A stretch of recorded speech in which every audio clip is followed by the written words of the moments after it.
Hi everyone, my name is Junay Ganas from BPT2. Let's find mean, median, mode, and variance and standard deviation of the age of BPT students and group data. This is the table. Age is 18 to 20, 21 to 23, 24 to 26, 27 to 29, and 30 to 32.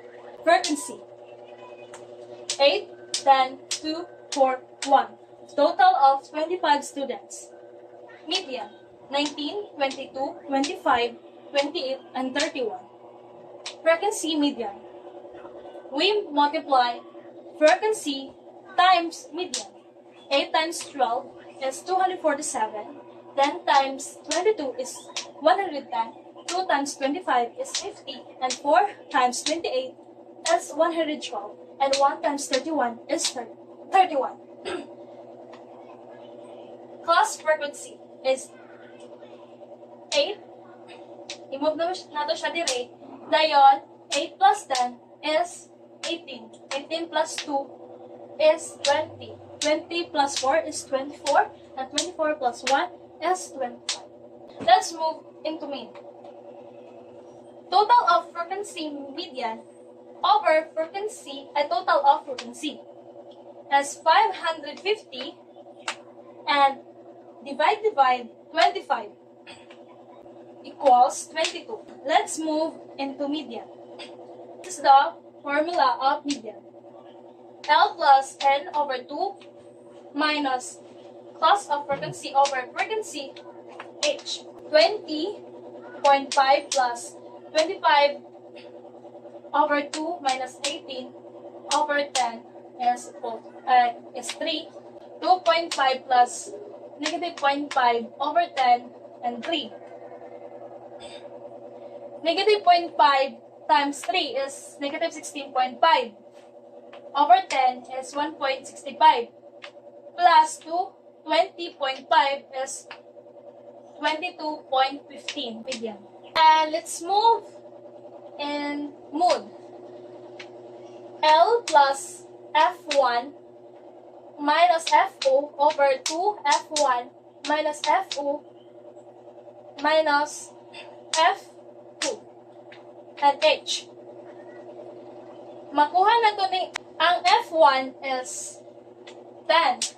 Ang FO o F0 is 8 or taas sa 10.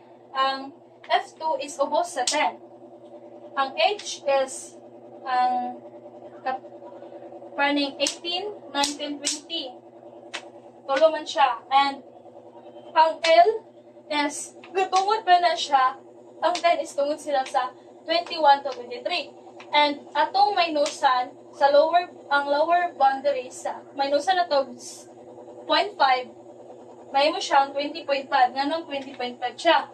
20.5 plus 10 minus 8 over 2 times 10 minus 8 equals 2 and 3.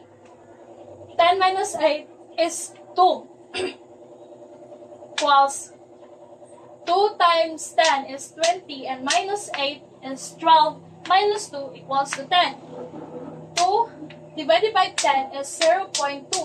0.2 times 3 is 0.6 plus 20.5 is equal to 21.1. X minus X. Nganong 3 na siya is ang median, it minus din siya sa mean, 22. 19 minus 22 is 3. 22 minus 22 is 0. 25 minus 22 is negative 3. And 28 minus 22 is negative 6. And 31 minus 22 is negative 9. Pag makuha nila ito ni siyang 9, ngunit sa x minus x square is atong times itself ang 3. 3 times 3 is equal to 9. 0 times 0 is equal to 0. Negative 3 times 3, negative 3 is 9. And negative 6 times negative 6 is 36. And negative 9 times negative 9 is 81. So, mali na po tayo sa frequency times negative x square. makuha na to ni at makuha na to ni og atong i-times ang frequency og x minus x square.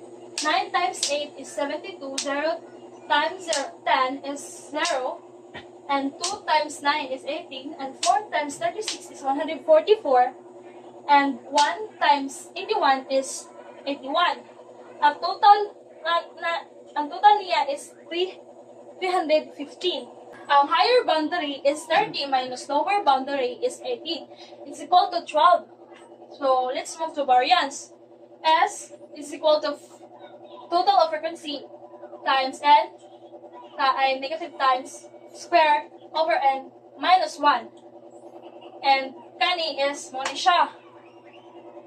So ibutan to siya 315 may divided or over 25 minus 1 is equal to 315 divided by 24 is equal to 13.125.